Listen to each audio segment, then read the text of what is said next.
വിശുദ്ധ കുരിശിൻ്റെ അടയാളത്താൽ ഞങ്ങളുടെ ശത്രുക്കളിൽ നിന്ന് ഞങ്ങളെ രക്ഷിക്കണമേ.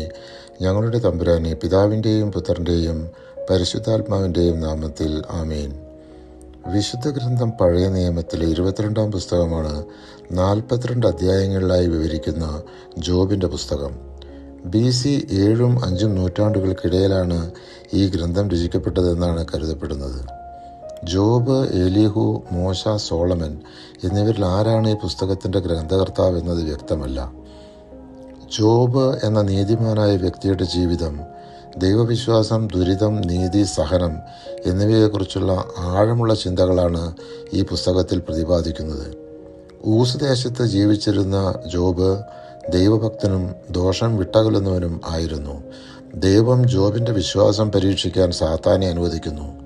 സമ്പത്തും സന്താനങ്ങളും നഷ്ടപ്പെട്ടപ്പോഴും ജോബ് ദൈവഹിതത്തിന് കീഴ്വഴങ്ങുന്നു.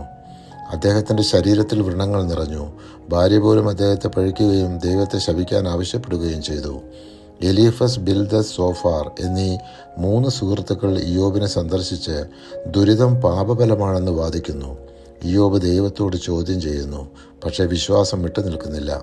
തൻ്റെ നിരപരാധിത്വം തെളിയിക്കുന്നതിനുള്ള ശ്രമത്തിൽ ജോബിന് ദൈവനീതി മനസ്സിലാക്കാൻ സാധിക്കുന്നില്ല. കഠിനമായ പ്രലോഭനങ്ങൾക്കിടയിലും ജോബ് അചഞ്ചലനായി നിലകൊണ്ടു. ദൈവം ജോബിനോട് സംസാരിക്കുന്നു. മനുഷ്യൻ്റെ പരിധികൾ ദൈവത്തിൻ്റെ ജ്ഞാനത്തേക്കാൾ ചെറുതാണെന്ന് വ്യക്തമാക്കുന്നു. പ്രപഞ്ച നിയന്താവായ ദൈവത്തിൻ്റെ ലക്ഷ്യങ്ങൾ മനുഷ്യബുദ്ധിക്ക് അപ്രാപ്യമാണ് എന്ന ഉത്തരമാണ് ജോബിന് ലഭിക്കുന്നത്. നീതിമാന്റെ സഹനം അവൻ്റെ വിശ്വാസം പരീക്ഷിക്കുന്നതിനാണ്. അവസാനം ഇയ്യോബിൻ്റെ വിശ്വാസം അംഗീകരിക്കുകയും അവനെ പുനഃസ്ഥാപിക്കുകയും അനുഗ്രഹിക്കുകയും ചെയ്യുന്നു. ഈ പുസ്തകത്തിലെ പ്രധാന സന്ദേശങ്ങൾ ഇവയാണ്. നീതിമാന്മാർക്കും ദുരിതം സംഭവിക്കാം. ദൈവത്തിൻ്റെ പദ്ധതികൾ മനുഷ്യന് പൂർണ്ണമായി മനസ്സിലാക്കാൻ കഴിയുകയില്ല. വിശ്വാസം, സഹനം, ദൈവത്തോടുള്ള ആത്മാർത്ഥത എന്നിവയാണ് ജീവിതത്തിൽ വിജയത്തിൻ്റെ അടിസ്ഥാനം.